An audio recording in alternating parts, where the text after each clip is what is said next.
do it.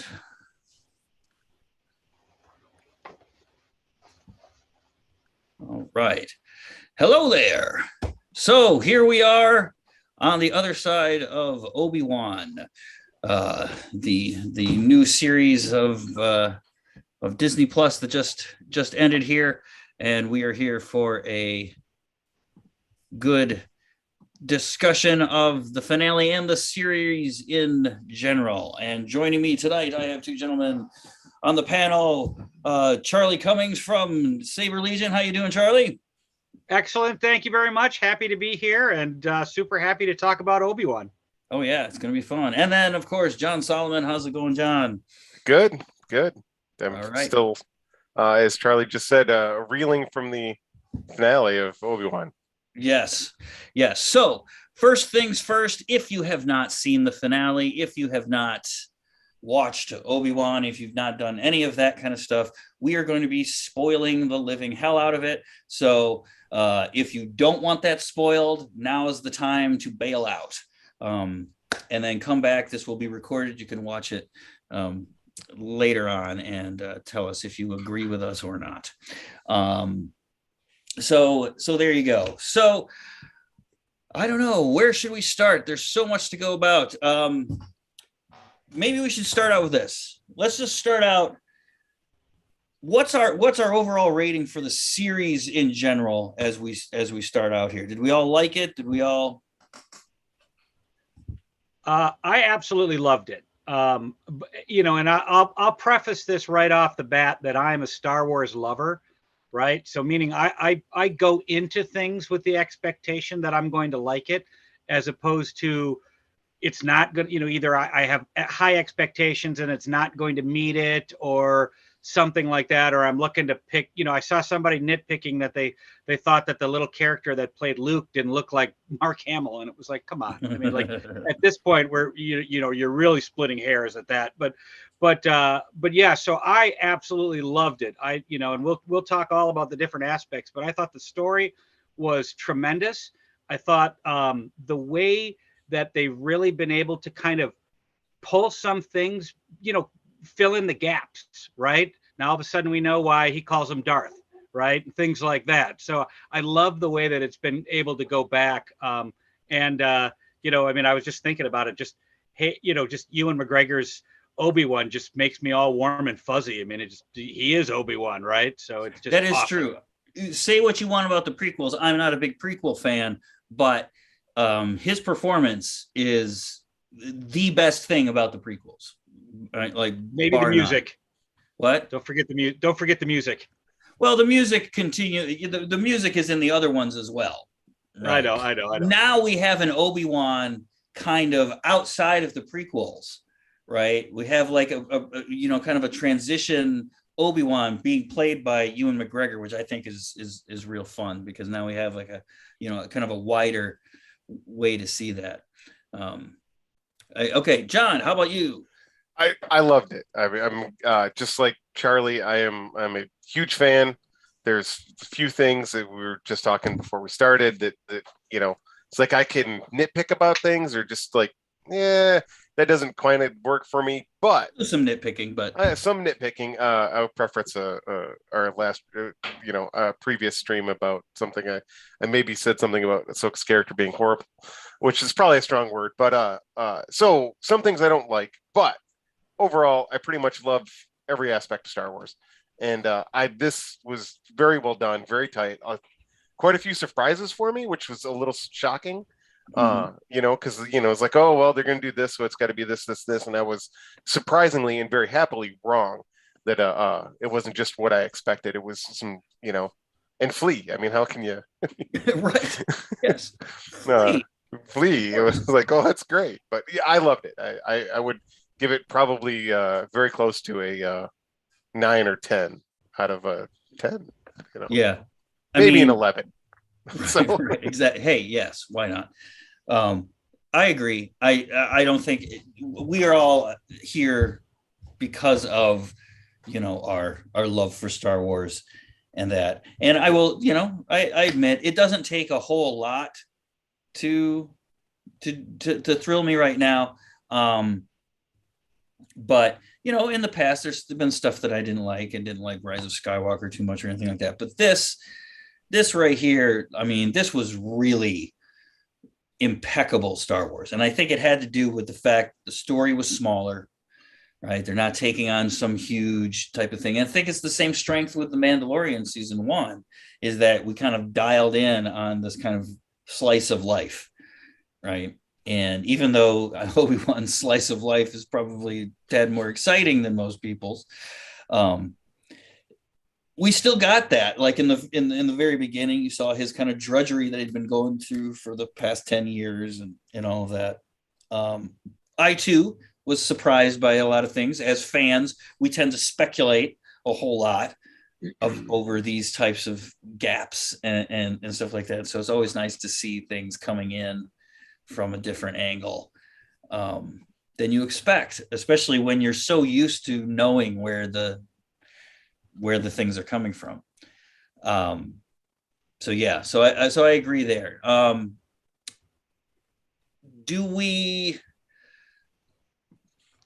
Well, let's see. Let's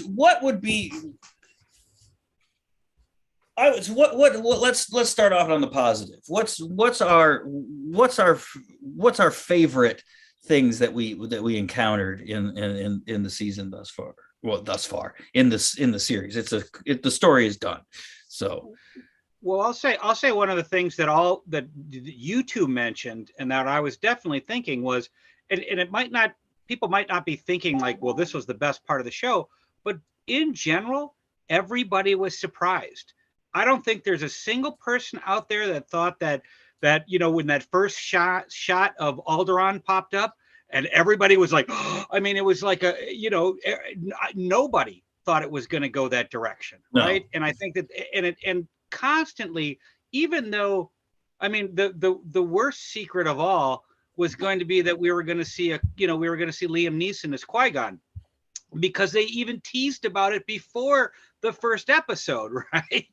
But I'll be honest, I was surprised when I saw it, right? I mean, because it's like the story progressed so much that you almost forgot that was a big part of it, right? So you get all of these little kind of pieces and general, these things that, like you guys said. So while I did have Jedi, yeah, exactly. I mean, I'll be honest, I've got a bit of a sideshow and Hot Toys addiction going with the 1/6 figures, and it all started with the Mythos Obi-Wan. And so that last scene when he's basically in the Mythos Obi-Wan outfit, I mean, I was like, I mean, you can't get bigger like fan love than what they're doing right now with it. And I could, I have issues. I don't dislike the sequels as much as some people do, but the thing that you didn't get with the sequels that you're getting in everything Disney Plus that goes from The Mandalorian to everything is it's all so much fan service. It's so much, we're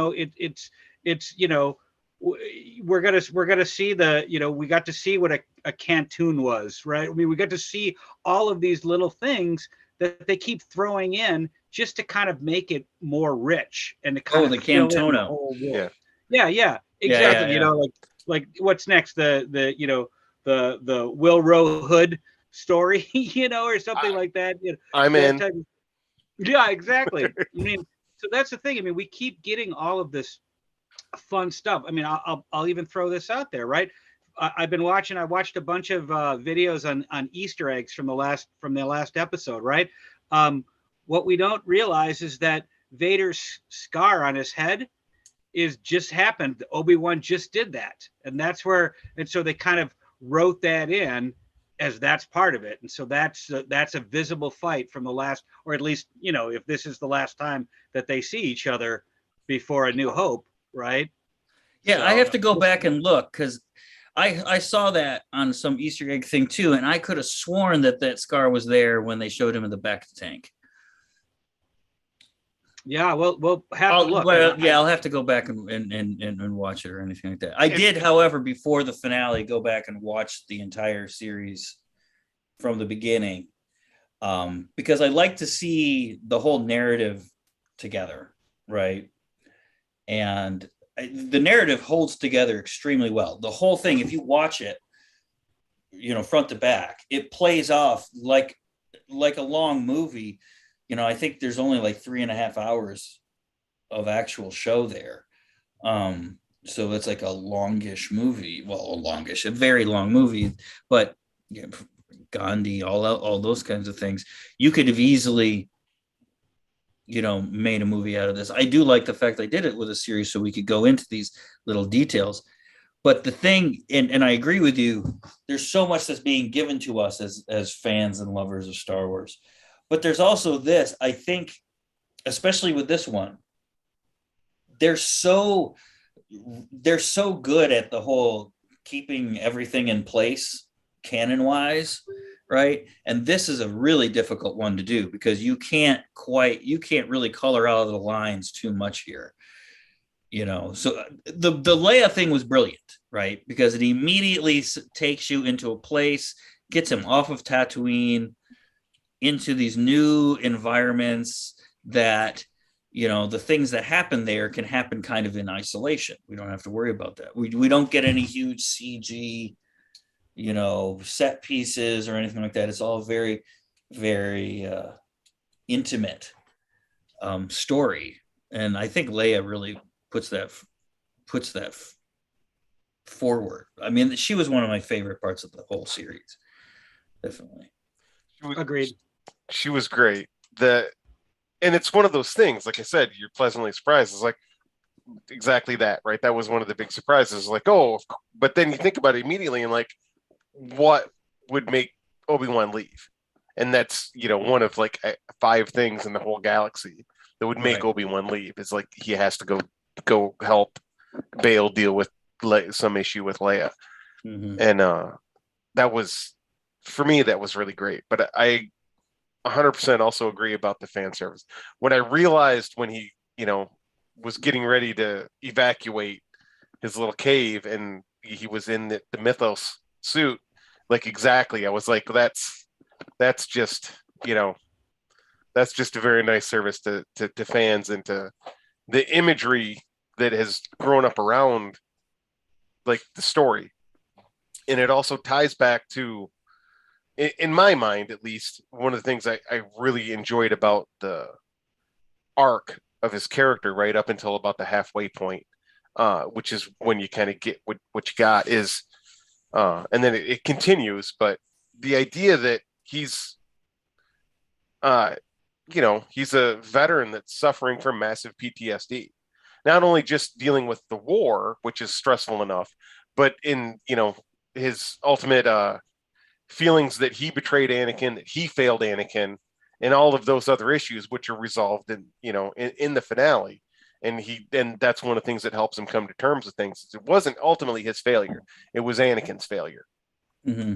and Anakin's choice ultimately.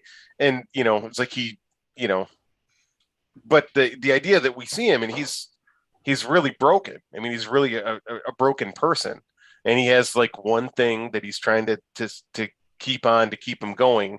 He has a duty, and he's trying to do it.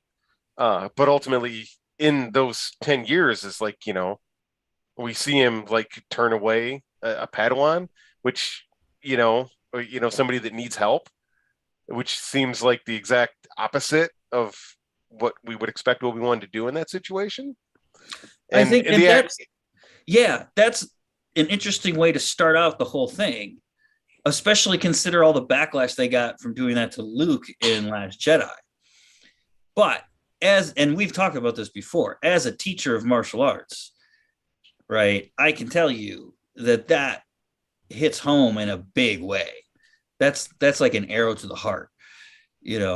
Everybody who has done this for any point in time knows that you can get far enough down the road and have so many bad experiences that you just become so jaded and do that. And it's, that I think that happens in a lot of traditional stories too. If you saw Mask of Zorro, the first Zorro movie, that's a perfect example of that same thing. You've got the guy who's, I'm out of this. I'm done, and then they find the new kid. For me, one of the big things that was great about the finale was like I said, I'm not a big prequel fan. I was not impressed with them when they came out. I was kind of disappointed, all this other stuff. And one of the things that always got me was the final fight between Obi-Wan and Anakin, right? And I know lots of people love it and all that kind of stuff and get into it. I cannot get into it. The way that it's shot and everything like that, none of the stuff seems earned to me. So when it got to the whole lines of "you are my brother, Anakin," all that kind of stuff, it seemed a little forced and a little, no pun intended, and a little, little goofy, But this encounter right here not only frames that a little bit differently or whatever, but that gives you the full-on pathos that I think they were kind of going for in Revenge of the Sith, but couldn't really do it because you didn't have the time to really lay the story out like they did here, right? Focusing just on Obi-Wan and Vader. I really liked that. We mentioned Leia. So little Leia, baby Leia, whatever you want to refer to her as. What are our thoughts about Leia? I know there's some, some people who are like, she's kind of a distraction and she's not really there for anything or whatever. What do we think of our thoughts about Leia being in there? I thought she was great. I loved her. Oh, go ahead, John. Oh, thank you. I thought she was great. I thought there were some people that had commented that like she's annoying. I was like, have you been around a precocious 10-year-old? Right? I mean, right? A 10-year-old that's like way clever and more succinct than you expect them to be. Because I have, right? And sure, they can be annoying, but they're also, they're an amazing example of humanity, right? I mean, it's part of humanity. I'd like to imagine that, perhaps, I was that annoying at some time, and that would makes me very happy to think about me annoying my older siblings. But I thought she was great. I thought as far as the young actress went, I thought she did a great job. I thought she was very believable, and it reinforces Leia's character as being strong, willful, and as Obi-Wan summed it up perfectly at the very end when he tells her these are all characteristics you got from your parents, and they were great people, and that's and I thought that I thought she was great. Yes, I agree. Yep. I would go that way, and I think, John, you were so key. It's when you mentioned earlier that it should have been so obvious that Leia was the one to get him off of Tatooine, right? To get him out of hiding, right? Because if 10 years of Luke being there, if he hadn't done it, it wasn't, in my mind, I was thinking something else. So that's why it was just so perfect. And I remember just the whole, the first episode, smiling, with the exception of the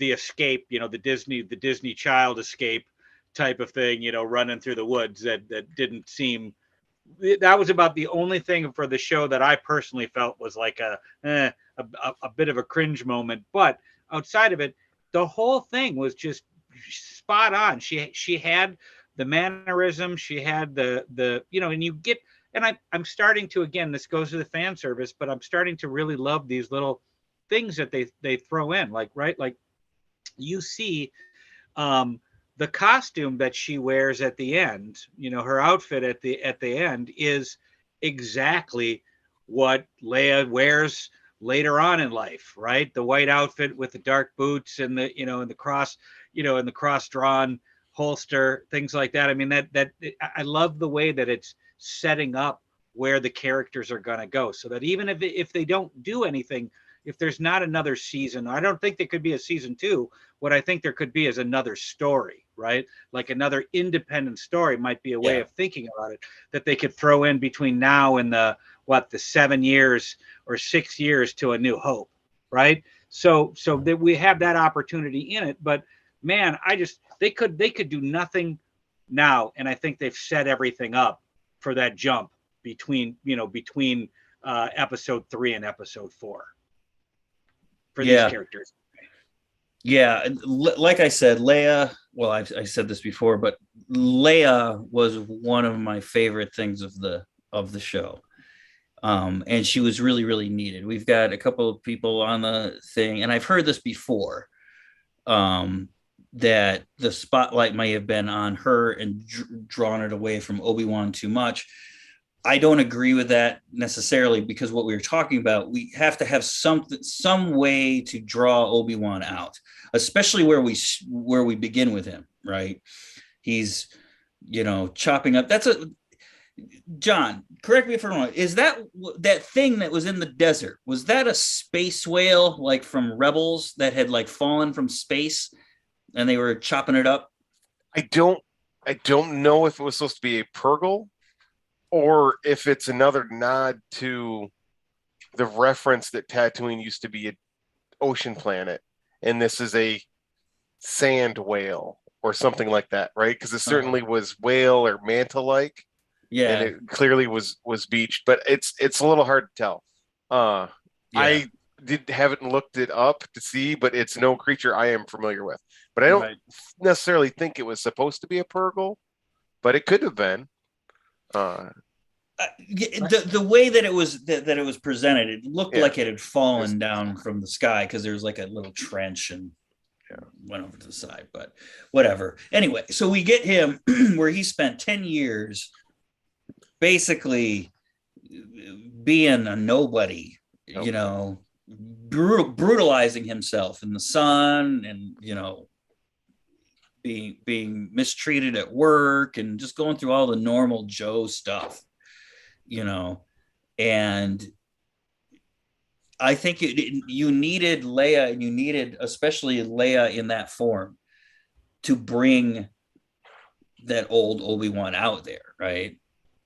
And Maria said this while we were watching it. She said, I'm pretty confident Carrie Fisher would have loved her. Yeah. In this series. I mean, she was like, right from the beginning, she's a handful. And now everything makes sense. Okay, so if you remember in A New Hope, when Luke finally gets into her cell, she's just reclining, like she's like relaxing, right? You think of the Usual Suspects thing, where they can tell if somebody's guilty by whoever lays down when they're in their cell, and she's laying down. She doesn't, and I think it worked really well, but narratively speaking, I think she played such an important role in having Obi-Wan do what he did, because if she wasn't there to play off of, I'm not sure how those character changes would have played out. So, a quick reference to the scene where Luke comes in and says, "I'm Luke Skywalker, I'm here to rescue you." Yeah. In the message, she calls him General Kenobi and Obi-Wan Kenobi. Right. At no point does she reference him as Ben, but Luke Skywalker says, "I'm here with Ben Kenobi." And she says, "Ben Kenobi, where is he?" Yeah. Yep. So whether that was an unintentional tie-in, or it just, obviously he's not going to go around introducing himself as Obi-Wan Kenobi when he's still trying to be undercover. But it's a great scene when you realize that that it all makes sense. She knows him as Ben and Obi-Wan, right? She understands, right, that he changed his name at some point. And of course she would. She's a precocious 12-year-old, right? There aren't Jedi that run around named Ben, right? It's very I thought that was really great when that kind of clicked in my head, because of course I have, all the dialogue from A New Hope memorized. Sure. So, so Oh no, me too. And I was watching it and it clicked. I was like, oh, that makes perfect sense, Right. Sure. And if you think about it, the last thing that Obi-Wan said to her in the episode, right, was, am I ever going to see you again? And he says, I don't know, basically, but we can never, you can never let on because it wouldn't be safe for either one of us. And so if you then again, you think about it, General Kenobi, right? Keeping it formal, pretending she doesn't know him, right? So that it does tie in the Ben, like you said, but it also then explains why she has that formal demeanor about it too. And why she names her kid Ben. Right. Yeah. Yeah. It actually means something. Right. And, we're talking about this, remember A New Hope, or Star Wars as we know it. Yeah, exactly. That was made as a standalone movie. So there's a bunch of stuff in there that they just said, just put that in there. It doesn't matter because it's not this. And now as we're expanding, now those little things kind of stick out. Of course, the kiss, all of that kind of thing. But yeah, this one thing where she says, well, why would she call it Ben Kenobi? I kind of figured that at the beginning. I figure, well, they're all in hiding. She's trying to stay formal and, do whatever, that way. That didn't seem to be a big deal to me. But I didn't notice too many canon mishaps. I really couldn't think of any. The ones I was considering during the show, they kind of cleaned up by the end with just various things. Some like Charlie previous mentioned his reference to him as Darth. Those types of things, right? That again, like you said, it was a one-off thing. The screenplay and the things weren't very clear, and it's unclear whether Obi-Wan was just referencing him by title, which is what we found out it meant, or if Lucas decided that afterwards, right? You kind of rearrange the story a little bit. It's an interesting, because like I said, he was very much in the development process as he continued on his 47th screenplay when they made the movie, but yeah, as far as canon issues, I think all it did was reinforce what's already out there. I think, they're pretty conscientious about that at this point. Yeah. The only thing that disappointed me at all was the lack of Jason Isaacs, because he is such a good actor and a great screen villain, even though he would have only been in it for a little bit, and Rupert Friend is fine, but it was Jason Isaacs. It's like, oh, that would have been pretty cool. It would have been very nice to have him as the Grand Inquisitor. Yeah, and they might have tried, and it just didn't work out. Yeah, you never know. Yeah, some of my friends say it got to be some contract. Or it could have just simply been conflict, right? I mean, he might. Yeah, that's what I mean. Tie it up, and he's contracted to be filming in Australia during that time or something like that. I felt one of the things that was very interesting throughout the whole process was watching people freak out. For example, when the Grand Inquisitor was stabbed, right? Oh my God, what they've destroyed canon, not realizing that it's all going to work out, right? They pay pretty good attention to all of this stuff, right? And so, if you think about it, I think what the constraints that they had, right? I mean, we know that all the Inquisitors are dead by the time, by A New Hope, right? Before, right? Really before, even Rogue, before Rogue One comes out, right? Nobody's in there. We see them all die in Rebels, basically. So, so you get an idea of what's going to happen. It's an interesting choice for Reva's character to be redeemed. I was thinking, I can't remember if one of you said it, maybe John, if you said that, where you were hoping maybe that Owen and Beru would have actually killed her, basically. That might have been more, but I get it, where they're going, or where the possibilities of where they can go, right? I mean, that's the beauty of what we've got right now. Is it, if somebody had put a post on about all the haters being like, I don't understand it. I just, I'm right now, I'm just basically generally loving everything that's going on right now. And I kind of chimed in and I was like, yeah, I mean, this is all gravy, right? I mean, from what we had when we were kids to have it spaced out to right now to get the amount of content that we're getting, that's all, and if we have an occasional miss, and I'll be honest, I mean, hard to live up to The Mandalorian with the Book of Boba Fett, right? I mean, there's just very little, unless they made Boba Fett exactly like how we all wanted him to be from Empire Strikes Back, right? But then you don't really have a character arc for him, and maybe it's not as exciting of a story, or that's not the thing. The way I always look at it is that I'm a participant in Star Wars, right? As a fan, as somebody, but it's not my story to tell. It's Lucasfilms, it's Star Wars, it's Disney now. It's their story to tell. So I'm along. I can choose to like things or not from it, but it's all there, We'll get into some of the criticisms here of the Obi-Wan show.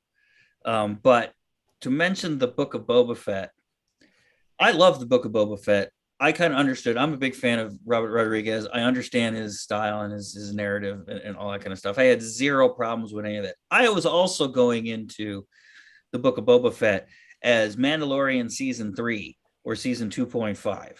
I was not going into it, oh, this is a totally new show about Boba Fett. Everybody else kind of ran with that one, but I'm like, I don't know. It doesn't seem like that, right? But that being said, whatever you think of Book of Boba Fett, I dare you to watch the Ewok adventure. Don't start trashing my childhood. All right, I watched both of them. Well, that's what we had. I rewatched both of them very recently, and as far as I'm concerned, they still hold up. Oh. Well, I mean, I knew back then that it was like, well, okay, we'll take it, because it was more Star Wars. That was all we had. That's right, man. We got Star Wars when we were little. We got Star Wars on the Muppet Show, like when Mark Hamill showed up on the Muppet Show for one episode. It was like, because then of course Anthony Daniels and as C-3PO was on it too, right? So we would get that, but that's literally all we would get. I remember not being able to be up late enough or being able to see the Hollywood. I mean the holiday special, but knowing that was out there and it being a big deal. When it, and then of course it was, it was. I did see it on TV. I watched it on the air. I did too. I would have been very young, like maybe 4, I want to say. But I have a very distinct memory. I was playing Star Wars in my bedroom, and my brother was hollering for me that it was on. My whole family was sitting on the couch in the chairs and watching it. And I remember I came running out and I jumped in his lap. He's 8 years older than me, and I settled in and we watched it. And of course, I was 4. It was amazing, right? Oh yeah, as a kid, it's like, oh my god, I love this. I love the fact that they're this, that, and the other. And yeah, I remember just sitting there in front of the TV with all my Star Wars figures, just hoping that they made figures of every single person that walked across the screen. Yep. Right. I need 20 different Wookiees in red robes. Yes, exactly. Yeah, I mean, the whole thing was, but I mean, again, it's like the critics for these shows, go ahead and watch these old shows and see what we had to freaking deal with. It's like, I don't care if you weren't happy with the pacing in this, that, and the other. It's a ton better than what we used to get, and whatever. But okay, so Book of Boba Fett, totally different topic, but related. I do like that. I do like the Book of Boba Fett, by the way. So I'm sure all of us do. I'm sure all of us do. Yeah. But so the criticisms of Obi-Wan that have been being thrown around. Now, first of all, we should probably talk about Reva. Right, that's the most controversial of the characters, and I remember seeing, even one of my friends did this, was like, oh, she's just so bad at this, and she's terrible at blah blah blah and blah blah. And someone said, oh yes, they didn't even make her look that cool and blah blah blah. I'm like, well, that means that we're not supposed to completely write her off, right? I mean, that's visual cues for you, right? So I knew that they were going somewhere with her. I had zero problems with any of her performance. I know some people said that she was bad at it, but it's like, how can you be bad at this broad a villain? I mean, it's literally mustache twirling antics. That's all the Inquisitors really do in this. They do it to each other. But yeah, and the way that it turned out, I don't necessarily see it quite as much of a redemption, I don't think, as you guys do. I don't know. So I think her performance was perfect. I thought it was amazing, right? I mean, she's a wonderful actress, actor, whatever the appropriate term is. But she's great, right? I mean, that's well proven in other things she's done. Sure. And I thought she was perfectly fine in this. I mean, more than adequate. And again, you're absolutely right. It's like the other Inquisitors are aliens, and they're aliens for a reason. Darth Vader hides behind a mask for a reason. He's the villain. And it's only after you understand that he's a human under there that like he becomes redeemable, right? Right. That there's something left in him. And that, again, right, going back to the original story, it's like he wasn't even sure whether or not he was human in there, right? Until he kind of wrote the scene, right, where he takes the helmet off. George admitted that, right? He was unsure how he was going to go with that. But so absolutely, right, is like there's some aspect of humanity left to her, and it's just up to us to figure out what, right, into the story to explain it. And we very quickly get it. Is like, at first I did not realize like that one of the Padawans could have been her until like the second time I watched the first episode with my wife, and I was like, oh, I think I know what's going on here, right? But I didn't catch until we get to the middle part when she finally reveals her point. It dawned on me when she told Anakin in episode 3 that Anakin's still alive. Obi-Wan, or she told Obi-Wan. I'm sorry, she told Obi-Wan episode 2. That Obi-Wan was still alive, or that that Darth Vader was Anakin essentially. Right. Yes. And he was like, "What?" Right, which makes sense. 10 years ago, he went and hid on a backwater rock. He doesn't even know who Darth Vader is. He didn't even know that he was alive, right? And that she realized that Darth Vader and Anakin were the same person is, pretty interesting. Like, that didn't seem like that should be very common knowledge, even in the higher ups, right? In the Empire. I'm going off on a tangent. I'm sorry, but as far as like criticisms go, the only, and maybe this was an intentional choice, the only criticism I have of any aspect of her performance is her accent. Star Wars is very clearly defined by a basic Midwestern American accent, a British accent, and that's kind of it. And that shows like a disparity in class, or let me rephrase that. I refer to that as a British accent. My, poorly educated, untraveled Midwestern American thing classifies all, it's like I realized that, obviously 2 of the major Jedi actors who had British accents were Scottish, but that idea of the accents are very, very, are quite specific in Star Wars. And she has a very urban American accent, I think is probably the best way to put it. But that just simply could be her voice. And it might have been intentional. They found her on the street, right? They commented on that. And that might have been very intentionally left with probably what her normal voice is, for exactly that reason, that she doesn't have a refined accent like the rest of the Coruscanti elite, right? Or that the Inquisitors would come from.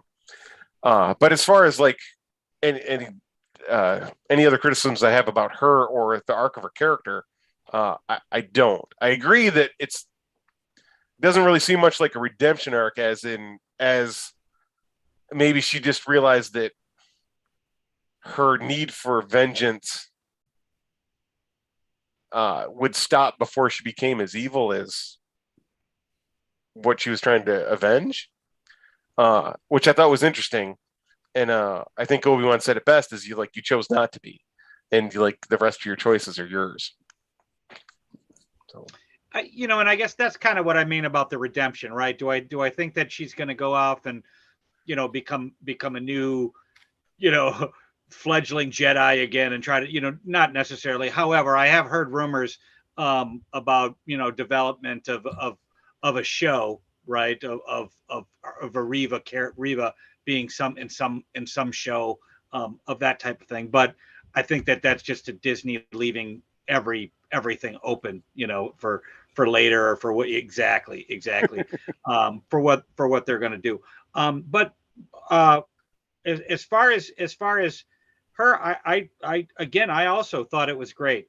When I initially saw the Padawan scene, right, the Order 66, and the second time through that I watched it, I kept looking to see if one of the Padawans had the little tattoo on his head that the Jedi had, that was in the first episode, right? That sought out Obi-Wan. So I thought, because it seemed a little random, like there has to be a connection of why this particular Order 66 scene happened, because apparently if nobody makes it, or maybe, the fake Jedi being one of those, right? But then about the third episode is like you said, John, that's about when it really dawns on you that it's like, no, this is Reva. She was one of them. And this is kind of, that's the thing. This is strange. I thought that was the most obvious thing of the show. They open literally on her as a youngling. The first thought that popped into my head was, oh, look, it's the Inquisitor. And then the question was, are the other Inquisitors some of these other kids? Right? That was the mystery. But I had picked up on the Reva thing like first shot, and that really kind of interested me. I was like, oh, some of these Inquisitors are younglings from Order 66. That's pretty hardcore. Well, in my defense, it was 3:00 in the morning. I was watching it before I had to go to work. So, but no, it's not just you. Like a lot of people were like debating this, and I'm like, why? It seems pretty obvious, but I'm glad some people got that out of it. I didn't have any problems with her thing, and I didn't even have a problem. I don't want it to make it sound like I don't think that she completed her arc. I just don't think it was particularly redemptive. I just think that the way they set up her character, she was somebody who could fall completely to the dark side and become, an inhuman monster, right? And she was also trying to become that in order to kill Darth Vader.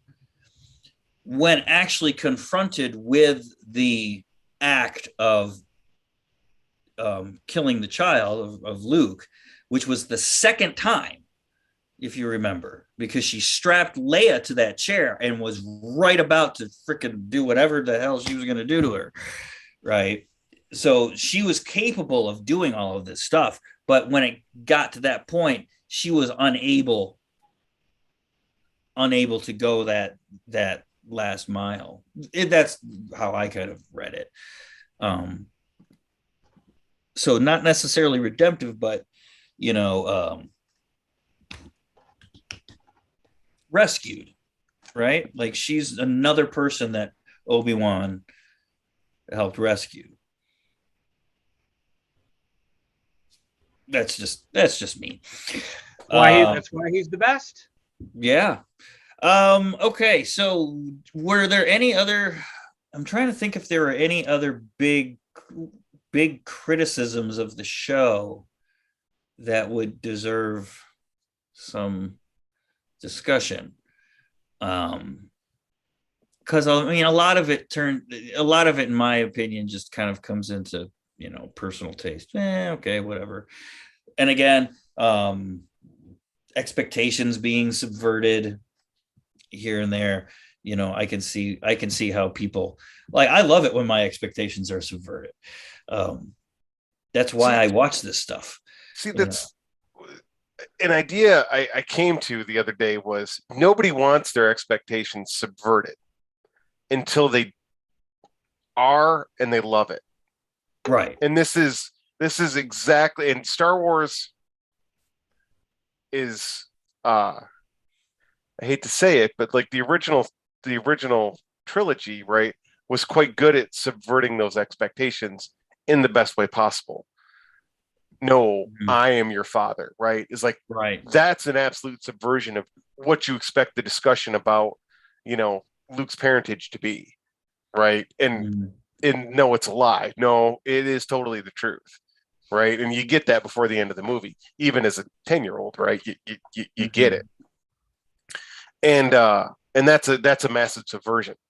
We'll leave some other subversions of expectations out of the loop, but I didn't really feel like any of my expectations were terribly subverted. I thought, how do you want to put it? I guess maybe in. Well, how about this? I guess not. I'll let you know. I'll tell you what my expectations that were subverted were. Right. Number one, I did not expect the show to be this dark. Full-on child murder on screen. That third episode when Vader cracks that kid's neck, I was just, what? Like, oh my God, and then you finally, even more so than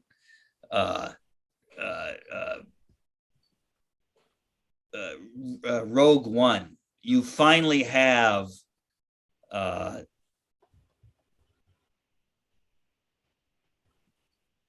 like a Vader that is like truly frightening, right? Yeah, like on that level of absolute. This is why he causes terror, right? Exactly. And then, sorry, we're getting spammed in the comments there. Yes, exactly. He's a terrifying, force. Which then the other thing was, I kind of wish they would have, like, at the very end in the duel, had some other reason for Obi-Wan to leave him alive, because he's not your friend anymore, and he is the most dangerous individual in the galaxy. Don't just turn and walk away from him. Like, I wish there was like some, like the troops were coming, or there was some impetus for him to just turn around and leave, because they had set Vader up to be this absolute monster, which was great. I think everything about Vader in this, Hayden Christensen's performance, especially in that this last episode, was fantastic. It's great to see. And that was one of the things I was really hoping for with the series, is like, I hope Hayden Christensen gets an opportunity to do what a lot of these other people have been able to do, which is flush out their character and, add some depth to a performance, which may or may not have been, because there was a different kind of goal back then for those performances. So that was my number one expectation of this thing, was I did not expect it to be this dark and violent and stuff like that. I thought it was going to be much more weepy, like the very end of the episode. But and then, of course, him with Leia, was just like, what? And then I'm a big Jimmy Smits fan, so anytime Bail Organa is on, we need more Bail Organa. Hopefully he'll show up a lot in Andor. At the very least, I hope he has some cameo, especially going into the second season, which my understanding from the tricklings I heard from Celebration is the second episode is supposed to like kind of jump a couple years forward and lead us right up into Rogue One. So hopefully we'll get yeah, the way that they said it is season 1 is 4 years before Rogue One. And then season 2 is basically the literally leading right up to Rogue One on it. Okay. Yeah. And this time period I think is cool too, because we get to see how the Empire is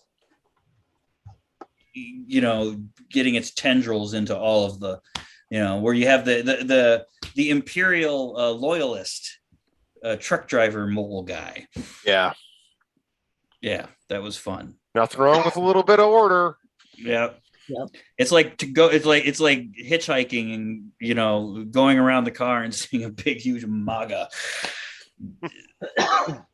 or whatever, right? I mean, you're not familiar with what. And by the way, for it also kind of goes to show one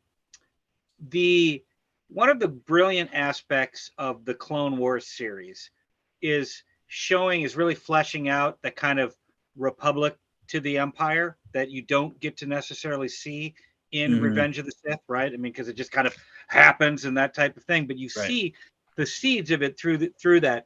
I think that these are allowing us an opportunity to also see now how the Empire, because early on, right, when it shows that the elite, right, in that first episode when and it's not just little Leia's bratty cousin, but it's his parents, right, that are like, what, the Empire is good for some people and we're finally making money. So you could see like some people it isn't bad, right? Like it's not there yet. And so this is sort of how you're starting to see, like you said, the tendrils of it kind of going in and really turning.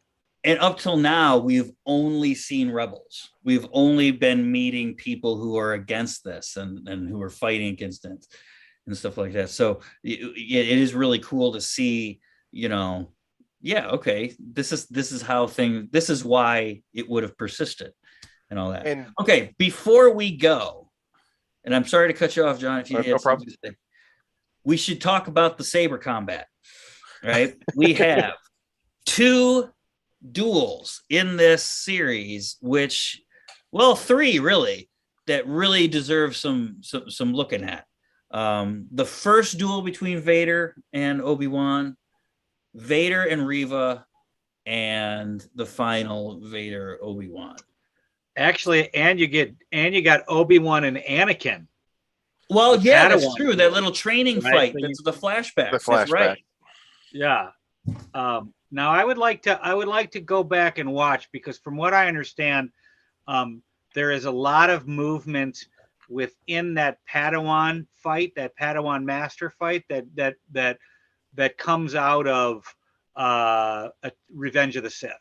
Yes. That comes out of episode 3, right? That same thing. But it's interesting, and I saw one of these other, kind of Easter egg types of videos that was talking about it, because we've now seen an Obi-Wan and Vader fight in all different eras and at its prime in sort of all the different eras that it was going to be, right? You got episode 3, you got now this one, and then you've got episode 4, right? So kind of at the different stages in where they are, right? Vader, as he's basically still a human, or still all man as opposed to mostly machine, right? And then you get him as the height of his technological terror, basically, or his mechanical ability that he is right now. And then you also then see him, the 2 of them, sort of at the end, so to speak, during A New Hope. But you also get them right in the flashback scene. You get them as in episode 2, right? And that's one of the things I thought was very interesting about it is, Kenobi's, his the lore that surrounds Kenobi's decision, right? The non-canon legends, maybe it's canon. His decision to go from an aggressive style that he clearly had in Phantom Menace, right? He and Qui-Gon were both very aggressive. Ataru is the term that's thrown is the form that's thrown around. And then afterwards he realized, is like fighting Maul, right? Qui-Gon wore himself out and was ultimately defeated. So he transitioned to Form 3, Ceresu. And whether that's, I know the choreographers had no intention behind that at all, but you see that played out in the flashback duel, that Anakin is still aggressive, Form 5, right? That's his thing in Legends canon, whichever it is. And Obi-Wan's, well, we're here to protect, right? We're not trying to kill people, right? Is like you're missing the point of being a Jedi, right? We're trying to defend life, not just kill the enemy as fast as possible. I thought that was a very interesting aspect.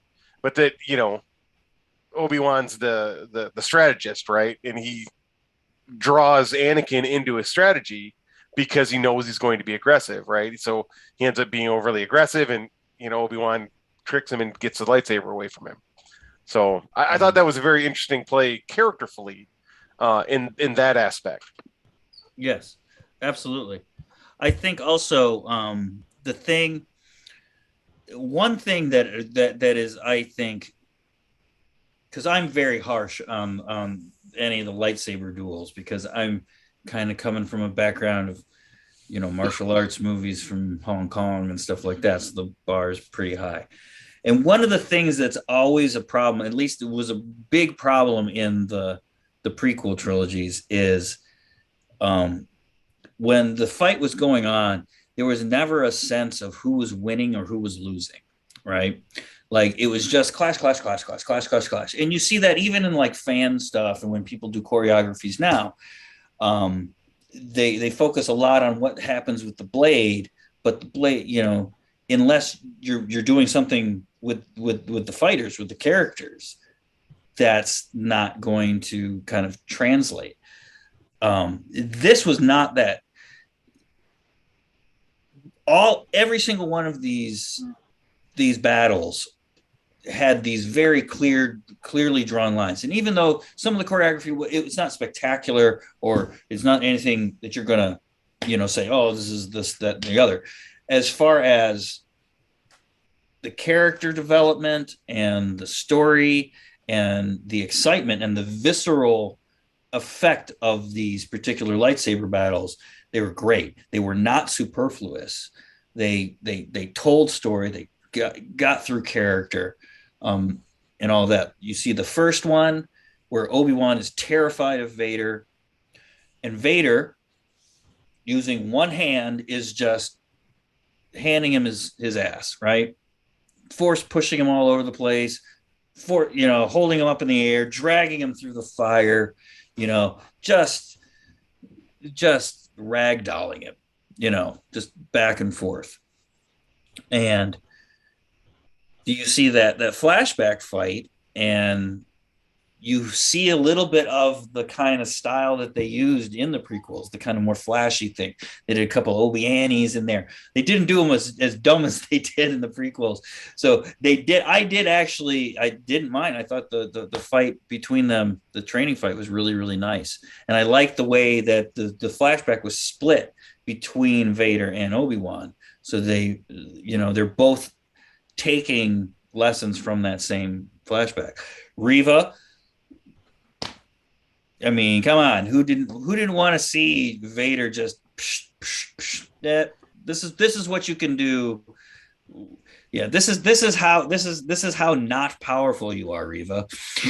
You thought you were powerful. This is how not powerful you are.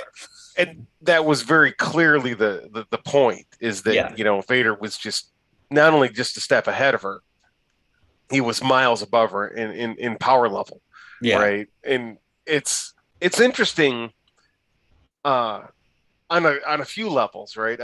had a friend that criticized the end of The Mandalorian season 2 because it's like, you know, he's basically a Jedi poo-pooer, right, or a Force power poo-pooer, and he was like, oh, you know, it's like an amateur saberist had to show up and help him, and I was like, the point is that this galaxy would not be Star Wars if it wasn't a galaxy of magic and monsters, right? That's what makes it space fantasy. That's what makes it a true space opera as opposed to just bad science fiction that ignores the laws of physics, right? Which is what Star Wars does. But it's a fantasy, so that's fine. And this shows, right, very clearly Reva in the first episode is just massively above any normal human, right? It's like she can just choke people and throw people and do whatever she wants and intimidates with her lightsaber. And then like is like as high as she is above normal people that don't have the Force. Vader's like here. You know what I mean? He's just so much more powerful than most other Force users could even hope to be. And I think that is a very clear distinction. And I thought that was a very important for the overall story. Absolutely. And then having it escalate to the final duel between Vader and Obi-Wan, where you have full on, and this is what I was expecting when I saw Phantom Menace, right? Because I knew who Ray Park was from Wushu. I knew that they brought in all this kind of stuff.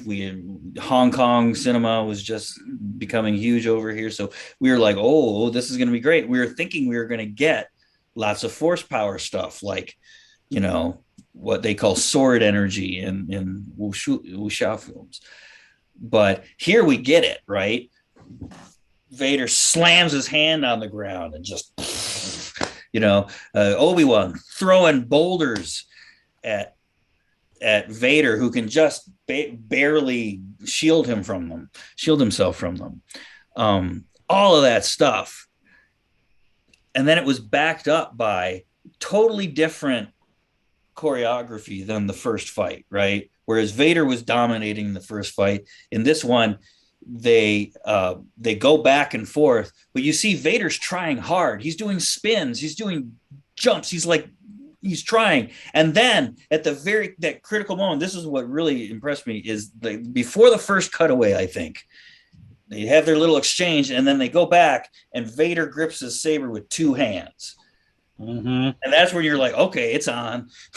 You know, because it's like he stops with the one hand and stuff and grips it with two hands, and that right there was that's good use of fighting and sword play in this type of setting. You don't want to focus too much on it. It's not a martial arts film, but you know, having something like that's satisfying there. Well, that's a really good point, and I love what they've been doing, and a lot of how they bring in the sword fighting to tell the story, right?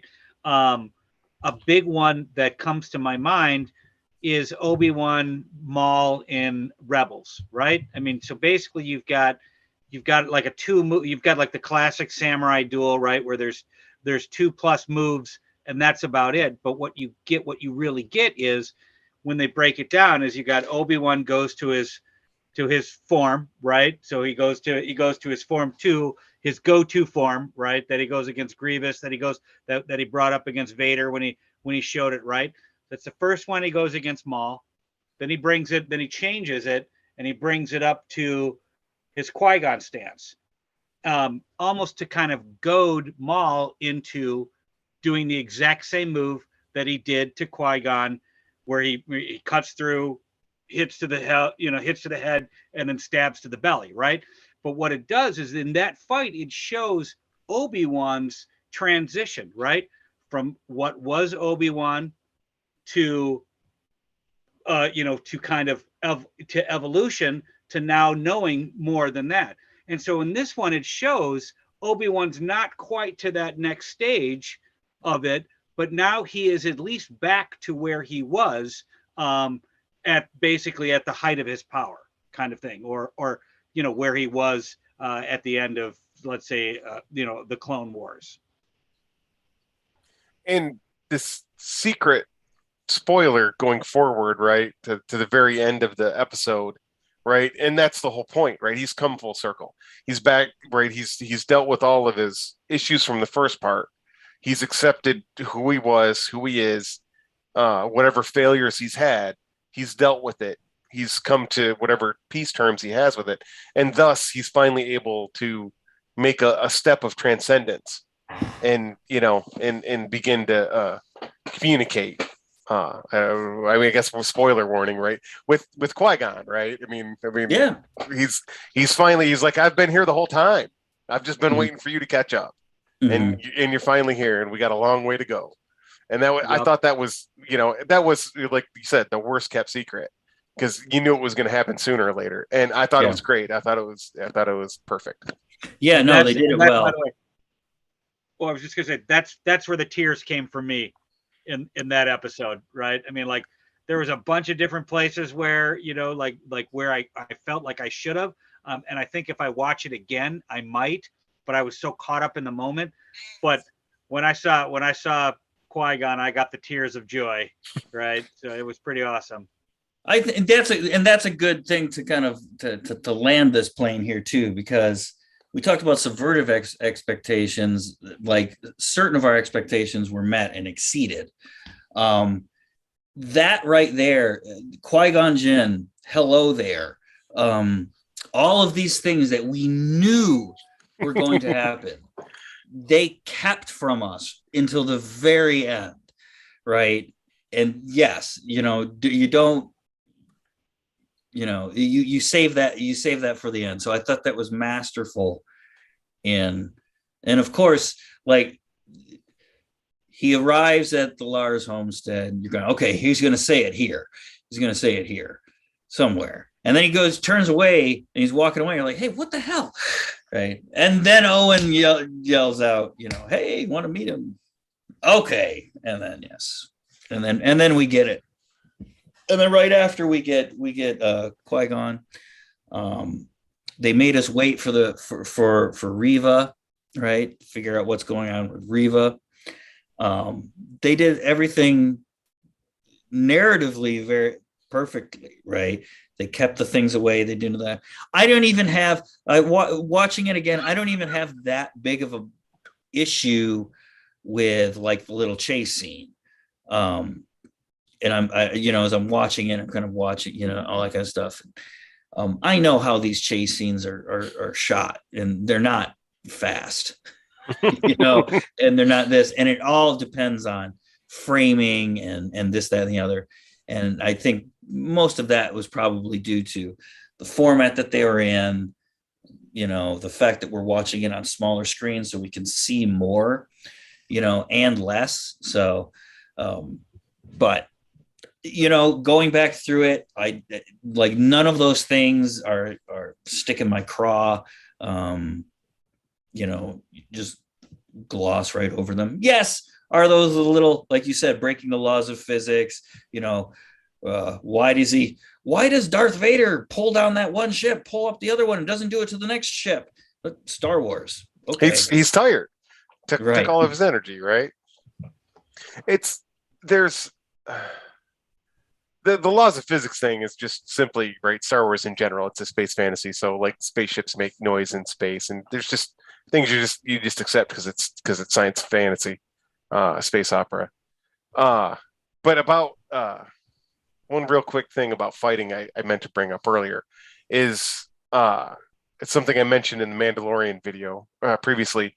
Obi-Wan straight up Kodageishes uses a wrist lock throw on like everybody he runs into, including stormtroopers, in the early couple of episodes. Yeah. Which, again, right, as I mentioned before, makes perfect sense because you don't punch people in armor. It just doesn't work, right?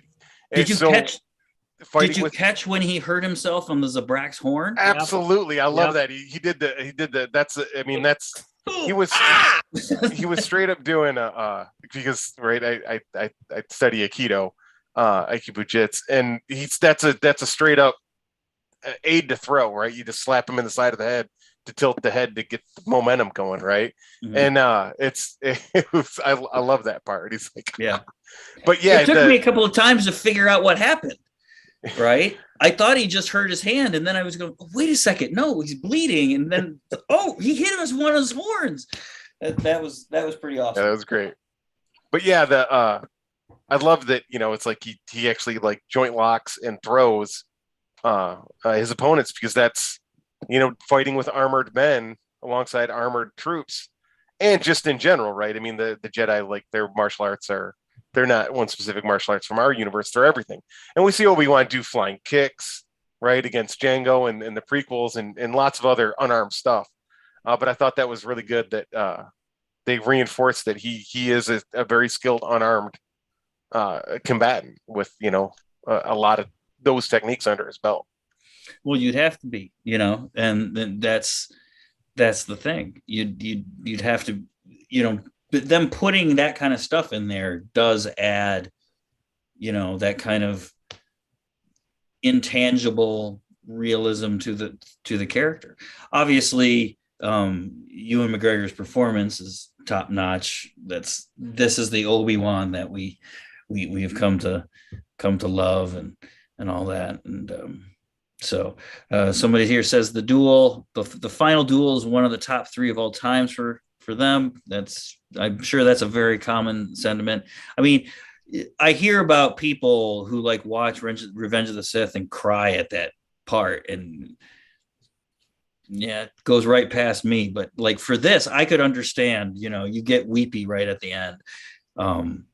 Especially with Ewan McGregor, where he's doing that thing where you're not fully crying, but like the eyes are just full of water, that's the, where he's just looking at him. Oh, no, so good. Really. And if it was emotional when Ahsoka cut Vader's helmet open, right, in Rebels, it was way more when it's actually Hayden's face in there, right, and then you're really kind of seeing it. I think it was masterful the way that they went from the blue ambient light on him to then the red ambient light on him, and that type of thing. I mean, it was very good storytelling. And the voice transition. Yeah, right, with the same thing that they did in Rebels, what they did here was just it was very good. And and that's, you get that thing. And I don't know if you noticed when he said the line, you didn't kill Anakin, I did. He gives like a little smile. Mm-hmm. Yeah, see it just come up in the corner. Like, oh, okay. Oh yeah, no, I thought obviously, I mean, I think this is probably the most cohesive of the series that have come out, because it is such a nice, tight little story. I love the fact that there's no cliffhangers. This is the story done, just like WandaVision. I love the fact that WandaVision, 1 season, done and done. Right, here we go. I like that. It's just long form storytelling, and you can. Yeah, go ahead. I was just gonna say an episodic movie. I mean, that's kind of, I mean, the whole idea behind this was initially going to be a movie, but instead we got, like you said, a 3.5-hour movie on it. Yep. Indeed. All right. I am excited because of this for other series, right? Yes. I mean, like, obviously, I mean, it to handle the amount of expectations that this had. I mean, this is one that people were talking about, even, before we knew it was a thing. Yeah. And the idea, it is pretty much universally acknowledged that Ewan McGregor was the best thing to come out of the prequels. I mean, regardless of how you feel about the prequels, right? I mean, I still like him, and but different things. But he still is to me, that was the linchpin of all of it. And to see where this is, to have him come back, I mean, just that warm feeling of, I mean, God, when he was down talking to Leia, I felt the same as Ewan McGregor captured that Alec Guinness with Luke part of it, that wasn't there because it was a different relationship with Anakin, right? Yeah. Like it was more of a brother relationship as opposed to kind of like a fatherly type of relationship, and that he really got in this one. Yeah, most definitely. All of that stuff, the character stuff, okay, filling in the little holes in canon and everything like that, that's all fun for us, like the fan service. That's fun, that keeps us entertained. It's not needed, because these characters are so good, and and the writing in this was quite good. I know people complained about this, that, and the other, but as we said, they're not slouches. They are keeping track of everything. Everything you see up there is on purpose, right? Just like, the Rise of Skywalker. It's definitely got its problems, right? Who knows what happened there, but everything up there is on purpose, right? So it's not a mistake. Nobody just went, whoops, I did this, right? That's all on purpose. So I know, but this is another thing that I thought, and we can give our final thoughts there, is I was watching this and I was thinking about this. This is kind of a newish type of narrative construction. And it reminds me of back in art school, we would do these weird exercises by John Cage, where we would write sections of scenes and then they would be randomly put together, and you'd get kind of nonsense out of it, and you had to make something out of that. And that's kind of what we're doing now with Star Wars, because we've got these movies that were maybe, a little clunky here, like with Star Wars, it wasn't really meant to be tied into anything and blah, blah, blah, blah. So you have kind of like all of these loose ends, right? That you can have fun tying new things together and getting that out. Like I loved Rogue One because of the whole, just drill it. We know it's kind of stupid to have this stupid fatal flaw in the Death Star. Why is it there? On purpose, because somebody sabotaged the whole thing. And this was something that they wouldn't notice. I liked that, right? It's not necessarily critical to anything, but it keeps me, and it's interesting to see these types of things. So with the stuff that has been done in the sequels, there's a lot of stuff that's like, what? That we can now write story to explain. So it's almost like an excuse for more story, right? Yeah. And Disney is doing a good job through all the different arms, right? So through the novelization, right? That's a big thing. They're writing tons of novels, and I'm not even going to talk about the High Republic area. I'm just talking about still with the area that we're all familiar with, that they're still filling things in.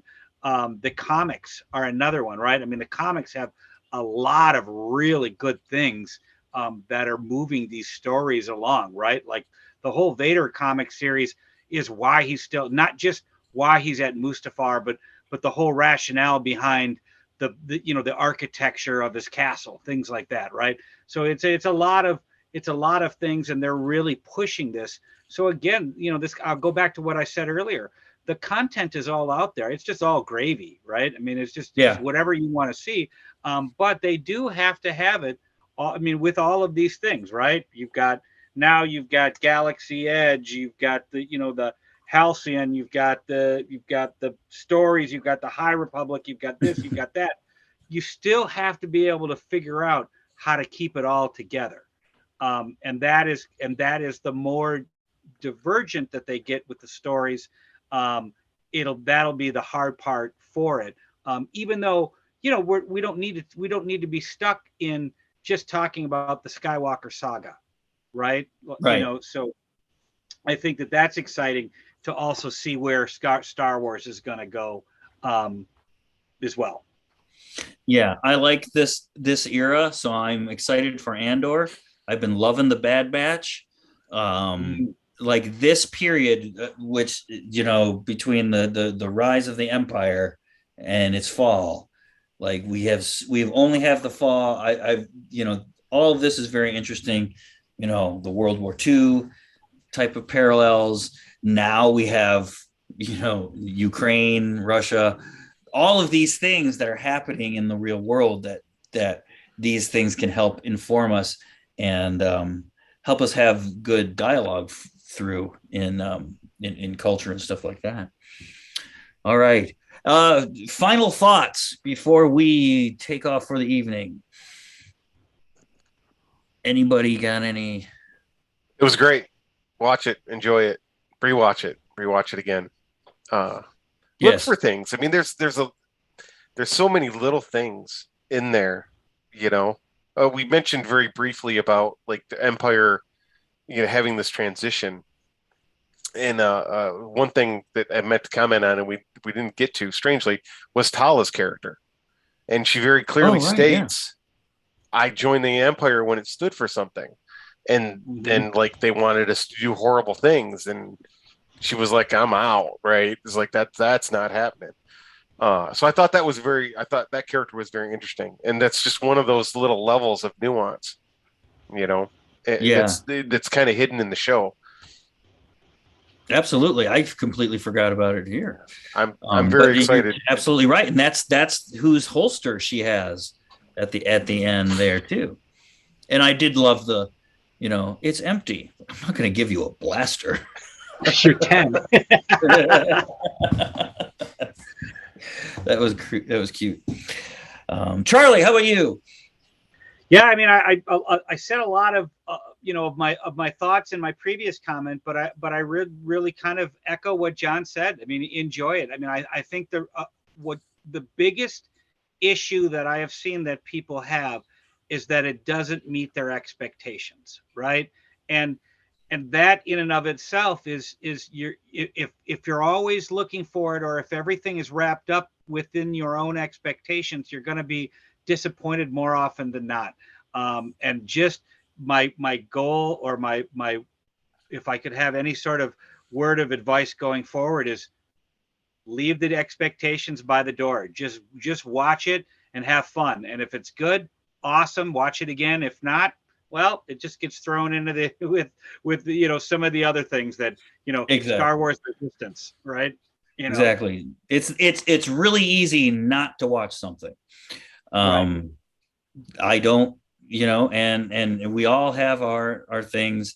Like I said, I'm not a big fan of the prequels. I don't watch them a whole lot. I'm a huge fan of the Clone Wars.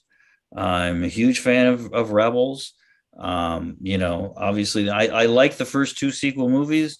Last Jedi, has some pacing issues, but I still like the overall thing that's there. Rise of Skywalker, whatever. But guess what? I don't watch it, and therefore I am no longer perturbed by it. So that's the beauty of it. And I get to watch Mandalorian and Book of Boba Fett and Obi-Wan, and that 2.5 hours is no dent in my Star Wars activity, right? We have 7 seasons of Clone Wars. We're going to have 2 seasons of Bad Batch. And then another season of Rebels. I mean, Ahsoka. Right. We got Ahsoka coming out. Oh, it's gonna be so good. So excited. Oh yeah. Thrawn. Yeah, I was hoping they were going to get Mickelson. Lars Mickelson. Celebration. Yeah, for that one too, because he would also be very good. He's a very good on screen, but I think they got somebody younger. Yep. Oh well. And if Vanessa Marshall isn't Hera, we riot. If who isn't? Vanessa Marshall. She did the voice for Hera. She did the voice. So, right. Yeah. No, Hera was one of my favorite characters on Rebels. So, all right. Okay. Well, that is it for us here. I didn't see a whole lot of questions being given to us, but hopefully we covered everything everybody wanted to hear. I echo everybody's. Go ahead, go out and watch it. Enjoy it. Just sit back and enjoy. Don't try to get ahead of the story too much and all that. Remember, it's still Star Wars, so it's still Star Wars. The Star Wars things are the problems that are always in Star Wars are always going to be there, and that's just one of the quirks that we love about it. The fact that some things that people do only make sense to further the plot, we understand, right? Why did they do that? Because it's Star Wars. Okay. Anyway, yes. So, thank you, gentlemen, for joining me this evening. It was fun talking to you. Good to see you. I know you, Charlie, you've got your TSL. You want to do a quick plug for your we have our event out in Vegas? Yeah, we have our big international tournament, TSL 6, coming up next month. We have 7 tournaments going on. Standard, we have two different exotics. Tag team, we've got a Masters tournament over 50. We've got women's tournament as well as Unity. So we've got a lot of stuff going on. Everything is going to be streaming online. I believe it is the 25th or the 20th through the 25th is on it. So, all right. So thank you. And absolutely. Thanks for having me. Had a great time. I love talking Star Wars, right? So I could do this. And thanks to anybody that watched, right? Because we had a great time. Absolutely. All right. We will see you guys soon. John, Charlie, everybody at home, patience, practice, perseverance. Happy sabering. Yep. Thank you. Thank you.